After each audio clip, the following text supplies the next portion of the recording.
UPPL দলত আহি যোগদান দিছোঁ।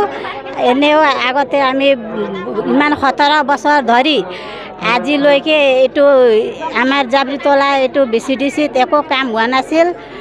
এতিয়া গোবিন্দ চন্দ্ৰ বসুমতাৰী ছাৰৰ নেতৃত্বত বহুত কাম হৈ আছে, বহুত এইবিলাক বহুত কাম হৈ আছে। সেইকাৰণে আজি আমি সকলো UPPL দলত জইন হৈ পেলাই প্ৰমোদ বড়ো ছাৰক জয়যুক্ত কৰি UPPLত ভোট দি আগন্তুক দিনত আকৌ ভাল পৰিৱেশ আহিব বুলি আমি সকলোৱে আশা কৰিছোঁ। এইকাৰণে ইমানে কৈ ধন্যবাদ। আমি যোগদান কৰিছোঁ, কাৰণটো এইটোৱে হয় কিয়নো UPPL চৰকাৰে আমাক শান্তি সম্প্ৰীতি আৰু আমাৰ ৰাইজক মৰম কৰে আৰু শান্তি সম্প্ৰীতি পালোঁ।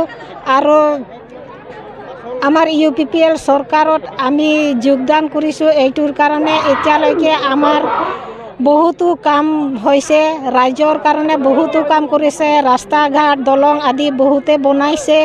এইটোৰ কাৰণে আমি ৰাইজে আমি UPPL চৰকাৰক আমি যোগদান কৰিছোঁ আৰু ছাপোৰ্ট কৰিছোঁ। চৰকাৰ আছিলে, হাগ্ৰামা চৰকাৰ আছিলে, তেতিয়া আমি চবে ভয় অনুভৱ কৰি আমি ফুৰি আছিলোঁ। আৰু BPF চৰকাৰ থাকোঁতে বন্ধই বন্ধ, স্কুলো বন্ধ, টাউনো বন্ধ, সদায় বন্ধ হৈ থাকে, মাহত 3বাৰ 4বাৰ বন্ধ হৈ থাকে। ষ্টুডেণ্টবিলাকৰো অসুবিধা হৈছে পঢ়া শুনাৰ কাৰণে। এতিয়া আমি যেতিয়া গোবিন্দ ছাৰক পালোঁ, আমি এতিয়া শান্তিৰে ফুৰি আছোঁ, শান্তিৰে গোটেই ফুৰিব পাইছোঁ, সন্ধিয়ালৈকে আমি বজাৰ কৰিব পাইছোঁ। এতিয়া কোনো এটা ভয় ভাৱ নাই। সেইকাৰণে আমি UPPL চৰকাৰক ভাল পাই আমি UPPL চৰকাৰক যোগদান কৰিলোঁ।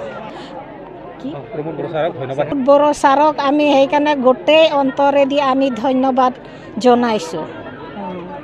আগতে আমি BPFত আছিলোঁ, এতিয়া UPPL মানে ভাল পাই বা UPPL যিটো পৰামৰ্শ বা যিটো উন্নতিৰ কামবিলাক ভাল পাই এইবাৰ আকৌ মই UPPLত যোগদান কৰিছোঁ। ধন্যবাদ।